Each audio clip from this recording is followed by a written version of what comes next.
للہ وحدہ والصلاة والسلام علی من لا نبی بعدہ اما بعد۔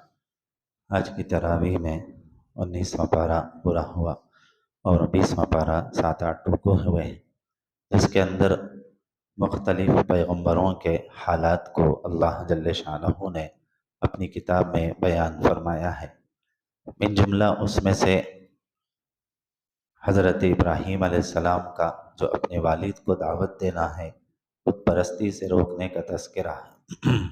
اسی طرح حضرت ہود علیہ السلام کا اپنی قوم کو اور حضرت صالح علیہ السلام کا اپنی قوم کو، جن کو اپنی طاقت اور قوت پر گھمنڈ تھا، اللہ نے ان کو کس طرح ہلاک و برباد کیا۔ اسی طرح حضرت لوط علیہ السلام کی قوم ایک غلط گناہ کے اندر ملوث تھی، جس کو لونڈ بازی کہا جاتا ہے، یعنی مرد کا مرد کے ساتھ غلط کام کرنا۔ یہ شریعت کی نظر میں بہت بڑا گناہ ہے، اخلاقی بھی جرم ہے۔ وہ کام بھی وہ قوم کرتی تھی، اللہ نے اس قوم کو بھی ہلاک کر دیا۔ اسی طرح شعیب علیہ السلام کی قوم کا تذکرہ ہے، ناپ تول میں ڈنڈی مارنا، جس کا جو حق بنتا ہے وہ حق میں حق تلفی کرنا، آدمی کے مقام و مرتبے کو گھٹا کر اس کے حق کو مارنا، یہ شعیب علیہ السلام کی قوم کا حال تھا۔ اللہ نے اس کو کس طرح تباہ و تاراج کر دیا، دنیا میں بھی اور آخرت میں بھی ان کی پکڑ ہوگی۔ اسی طرح دیگر قوموں کے تذکرے کے بعد حق تعالی جل شانہ نے اس کے بعد جو سورہ ہے سورہ نمل، جس میں خاص طور پر چونٹیوں کا تذکرہ ہے، اللہ نے چونٹیوں کی خوبی بتلائی ہے۔ دیکھنے میں چھوٹی سی مخلوق ہے، مگر باسلیقہ، سمجھدار اور اپنی روٹی روزی کی حفاظت کرنے والی، اور دشمن کے حملے سے اپنے آپ کو کس طرح بچاتی ہے، اس کا تذکرہ اللہ نے کر کے انسان کو عقل اور سبق سیکھنے کا درس دیا کہ اس چھوٹی سی مخلوق سے اپنے اندر تم سبق حاصل کرو۔ وہ چیزوں کو، اناج کو ضائع نہیں کرتی، ویسٹ نہیں کرتی، بلکہ اس کو سیف کرتی ہے، حفاظت سے رکھتی ہے، وقت آنے پر اس کا استعمال کرتی ہے۔ اللہ نے اس کی کئی خوبیاں قرآن کریم میں بتائی۔ اس کا لشکر ایک مرتبہ جا رہا تھا تو اوپر سے حضرت سلیمان علیہ السلام کا لشکر گزرا، تو آپس میں زمین پر چونٹیوں نے گفتگو کی کہ دیکھو کہیں غفلت میں نہ ہو کہ سلیمان علیہ السلام کا لشکر اوپر سے جا رہا ہے، ہمیں روند نہ ڈالے، ہمیں ہلاک نہ کر دے۔ تو سلیمان علیہ السلام کو یہ آواز آئی، چونکہ وہ جانوروں کی، مخلوقات کی بولی جانتے تھے اور ان سے گفتگو بھی کرتے تھے۔ آپ پرندوں کو رکا کر ان سے بات کرتے تھے، جانوروں سے آپ گفتگو کرتے تھے، تو اس چونٹی کی اس چھوٹی سی گفتگو کو آپ نے آواز میں سے، ہوا میں سے، اسپیس میں سے سنا اور اپنے لشکر کو روک کر چونٹیوں سے خطاب کرتے ہوئے کہا کہ اللہ کے پیغمبر ظالم نہیں ہوتے، اللہ کے پیغمبر رحم و کرم کرتے ہیں۔ اور پھر آپ نے اس کی اس گفتگو پر اتنا مسکرایا کہ سلیمان علیہ السلام کے دانت نور جیسے تھے، وہ چمکنے لگے۔ سلیمان علیہ السلام کے دانت چمکنے لگے۔ ایک چھوٹی سی مخلوق کو میرے بارے میں اتنا ڈر ہے، کیونکہ اللہ جل شانہ نے ان کو جس طرح انسانوں پر حکومت دی، انسانوں کے بادشاہ تھے، جنات کے بادشاہ تھے، اور اسی طرح زمین و آسمان کی ہر مخلوق کے اب بادشاہ تھے۔ جنگلوں کے درندے آپ سے ڈرتے تھے، سمندروں کی مچھلیاں آپ سے کانپتی تھی، آپ کے نام سے ڈرتی تھی، زہریلے جانور آپ سے ہیبت کھاتے تھے، اللہ نے آپ کو وہ قوت عطا فرمائی تھی۔ تو اس لیے آپ کو اس کی اس گفتگو سے ہنسی آ گئی۔ آپ نے کہا کہ میں اتنا ظالم نہیں ہوں جتنا تم سمجھتے ہو، اللہ نے میرا ایک رعب رکھا ہے پوری مخلوق کے اوپر۔ بہرحال اس کے بعد کا جو واقعہ ہے تفصیلی سورہ قصص کے اندر، خاص طور پر حضرت موسیٰ علیہ السلام کے بچپن سے لے کر ان کی وفات تک کا، اور فرعون کے محل میں پرورش پانے سے لے کر فرعون کے ہلاک ہونے تک کا واقعہ ہے۔ سلیمان علیہ السلام کے واقعے کے بعد اللہ نے موسیٰ علیہ السلام کے واقعے کو ذکر کر کے اس بات کو بتایا کہ جس طرح سلیمان علیہ السلام کی حکومت ہر مخلوق پر تھی، اسی طرح موسیٰ علیہ السلام کی حکومت اس زمانے کے خدائی کا دعویٰ کرنے والے ظالم فرعون بادشاہ کے خلاف تھی، اور انہوں نے اس طرح کس طرح اس کے گھمنڈ کو توڑا۔ ہر بہت بڑے سے بڑے بادشاہ یہ کہتے تھے کہ میں بڑا ہوں، مجھ سے کوئی بڑا نہیں ہے، مگر فرعون ایک ایسا بادشاہ گزرا جس نے انسانوں سے اوپر ہٹ کر خدائی کا دعویٰ کر دیا کہ میں رب ہوں، نعوذ باللہ، میں خدا ہوں، میری ہی سب چلتی ہے، جس کو میں چاہوں زندہ رکھوں اور جس کو میں چاہوں مار ڈالوں۔ یہ اس کی سوچ تھی۔ چنانچہ اس نے ایک خواب دیکھا کہ بنی اسرائیل میں ایک بچہ پیدا ہوگا جو بڑا ہو کر اس کی حکومت کو ختم کر دے گا۔ اٹھتے ہی اس نے جو ہے خواب کی تعبیر پوچھی، اس زمانے کے کاہنوں اور نجومیوں سے۔ انہوں نے سب نے کہا کہ دیکھو، بنی اسرائیل میں ایک ایسا لڑکا پیدا ہوگا جو بڑا ہو کر تمہاری تخت کو، تمہاری حکومت کو، تمہارے پوسٹ کو ختم کر دے گا۔ اب اس کو ڈر لگا، اس نے حکم دیا آج کی تاریخ سے بنی اسرائیل میں جتنے بچے پیدا ہوں گے سب کو ذبح کر دیا جائے، سب کو قتل کر دیا جائے۔ چنانچہ پورا جائزہ لیا گیا ملک مصر کا، کہاں کہاں کون سی عورت جو ہے بچہ جننے والی ہے، ان سب کو جو ہے دیکھا گیا۔ بیٹی ہے تو چھوڑ دیا گیا، بیٹا ہوا تو مار دیا گیا۔ بیٹی ہوئی تو چھوڑ دیا، تو بیٹا ہوا تو اس نے جو ہے پکڑ کے مار دیا۔ یعنی خون کی ندیاں بہتی تھی مصر کے گلیوں میں، جہاں دیکھو خون، بچے کاٹ کے ڈال دیا۔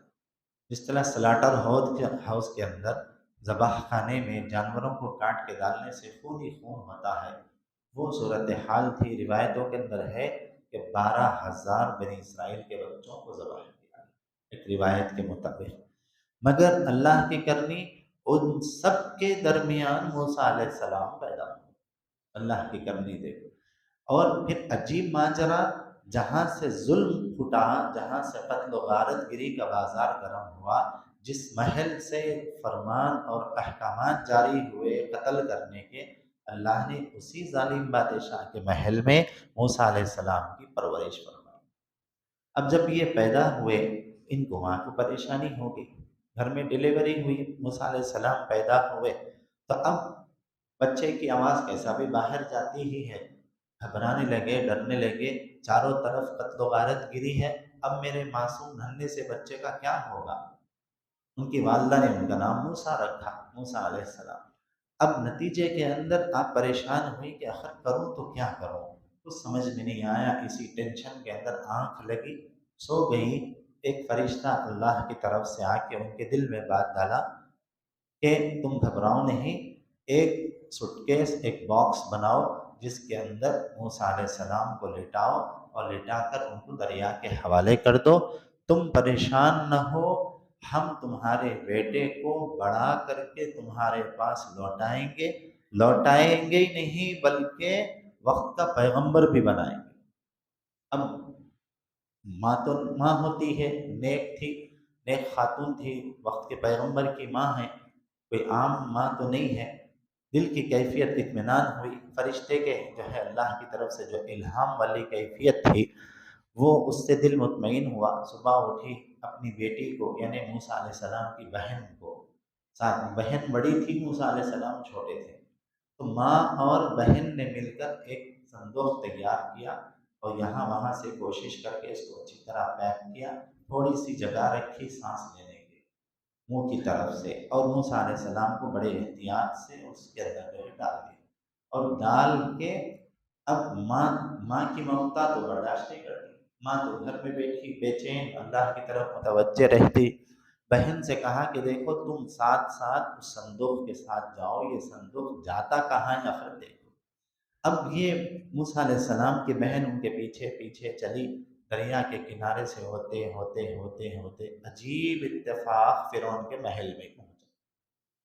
اب وہاں فرعون کی بیوی اس زمانے میں تو خیر مسلمان نہیں ہوئی تھی، بعد میں موسیٰ علیہ السلام کے ہاتھ پہ ایمان لائے، حضرت آسیہ رضی اللہ تعالیٰ عنہ۔ یہ اس وقت جو ہے اپنی اس زمانے کی خادماؤں کے ساتھ نہا رہی تھی اس محل کے اندر، تو فوراً دیکھا کہ بھئی اس کوئی صندوق آ رہا ہے، کہا کہ فوراً رکاؤ، رانی ہے وہ تو، انہوں نے کہا فوراً حکم دیا کہ صندوق کو رکاؤ، اس میں کیا ہے، ہو سکتا ہے کوئی خزانہ ہو بادشاہ کا، تو چھپ کے رہ گیا، فوراً نکالو اس کو۔ جب کھول کے دیکھا گیا تو چاند جیسا نورانی چہرہ، موسیٰ علیہ السلام کا چمک رہا ہے۔ فوراً حضرت آسیہ جو ہے لی اور لے کر اپنے سینے سے لگا لی کہ اب یہ بچہ کسی اور کا نہیں ہے، میرا بیٹا ہے۔ چونکہ حضرت آسیہ کو اولاد فرعون کو بچے نہیں ہوئے تھے، اب وہ خود خدا کا دعویٰ کر کے اپنے بچے نہیں پیدا کر سکا تو دنیا میں دوسروں کے کیا بچے پیدا کریں گے انہیں؟ یہ صورت حال تھی اس کی، اپنے بچے نہیں پیدا کر سکا انہیں۔ تو اب نتیجے کے اندر ہوا یہ کہ موسیٰ علیہ السلام جو ہے اب پالتے بچے کی طرح ہو گئے۔ حضرت آسیہ نے کہہ دیا کہ اب یہ بچہ آج سے میرا ہے، دنیا کی کوئی طاقت جب تک میں زندہ ہوں سے نہیں مار سکتی۔ اب حکم دیا، فوراً محل میں لے کر اندر آئے۔ ادھر ظالم بادشاہ اژدہا کی طرح بیٹھا ہوا فرعون انتظار میں تھا، یہ بچے کی آواز کہاں سے آئی، کس کا بچہ ہے، کون ہے، آخر ادھر لے کر آؤ۔ حضرت آسیہ نے کہا تم نے جو ہے اپنے خواب کو پورا کرنے کے لیے ہزاروں بچوں کو مار دیا، اپنا دل ٹھنڈا کرو، اپنا کلیجہ ٹھنڈا کرو، اپنی بھڑاس نکال لو، غصہ ختم کر لو، مگر اس بچے کو ہاتھ نہیں لگانا۔ یا تو میں رہوں گی یا بچہ رہے گا، اگر میں پسند ہوں تمہیں تو پھر بچے کو ہاتھ نہیں لگانا، اگر میں پسند نہیں ہے تو پھر بچے کو بھی مارو، مجھے بھی مارو۔ حضرت آسیہ کھڑی ہو گئی، ڈٹ گئی، کہا کہ بچے کو ہاتھ نہیں لگانا۔ بہت اصرار ہوا، دھکم پیر ہوئی، بحث مباحثہ ہوا، آخر اللہ نے عورت میں خوبی تو رکھی ہے، بڑے سے بڑے ظالم بادشاہ شوہر کو بھی اپنے انڈر میں کر سکتی ہے، اللہ نے جو ہے وہ طاقت عورت کے اندر رکھی، وہ کمال وہاں ظاہر ہوا۔ اب ہوا یہ کہ نتیجے کے اندر حضرت موسیٰ علیہ السلام جو ہے اسی محل کے اندر رہنے لگے۔ فرعون بہت اصرار کرا مارنے کا مگر نہیں ہو سکا، آخرکار وہ بھی گھٹنے ٹیک دیا، خاموش بیٹھ گیا۔ اب یہ پورا منظر بہن دیکھ رہی ہے، پورا منظر بہن دیکھ رہی ہے، اللہ کی کرنی ہے۔ تو پھر وہاں پر جب پہنچے تو اب بھوک کی شدت دیکھو، اللہ کا غیبی نظام، اللہ نے جو وعدہ کیا سچ کر دکھا ہے، اور اللہ کا وعدہ سچا ہوتا ہے، بس ہمیں تھوڑا سا صبر کی ضرورت ہے۔ ہم کیا چاہتے، بیج ڈالتے پھل آ جانا، ہم یہ سمجھتے ہیں کہ بیج ڈالتے پھل آ جانا، دکان لگاتے پیسے آ جانا، ایسا نہیں ہے، ہر چیز کے لیے وقت لگتا ہے۔ اب یہاں پر بھی دیکھیے ماں کتنا صبر کری، بہن کتنا صبر کی۔ اندر آئے، محل میں بیٹھے، بھوک کی شدت ہو رہی، اور حضرت آسیہ دودھ پلا نہیں سکی، کئی دودھ پلانے والوں کو بلایا گیا، کسی کا بھی دودھ حضرت موسیٰ علیہ السلام نہیں لے رہے۔ اب پریشان بی بی آسیہ کی تڑپ بے چینی کو دیکھ کر فرعون پریشان، پر کرنا کیا، چلا رہا ہے، رو رہا ہے بچہ، پورا محل ایک ہو گیا، پورا نظام ایک درہم برہم ہو گیا، میرے محل کے اندر اتنا چیخو پکار میں برداشت نہیں کر سکتا، جو کرتے کرو تم، اس سے پلاتے پلاو، میں کو نہیں مارو، مگر اس بچے کو خاموش بٹھاؤ۔ اب وہ پہلے ظالم، پہلے دشمن، پہلے جو ہے قاتل، وہ اب حضرت آسیہ نے آواز لگائی کہ بھائی کوئی ہے جو اس بچے کو دودھ پلا سکے۔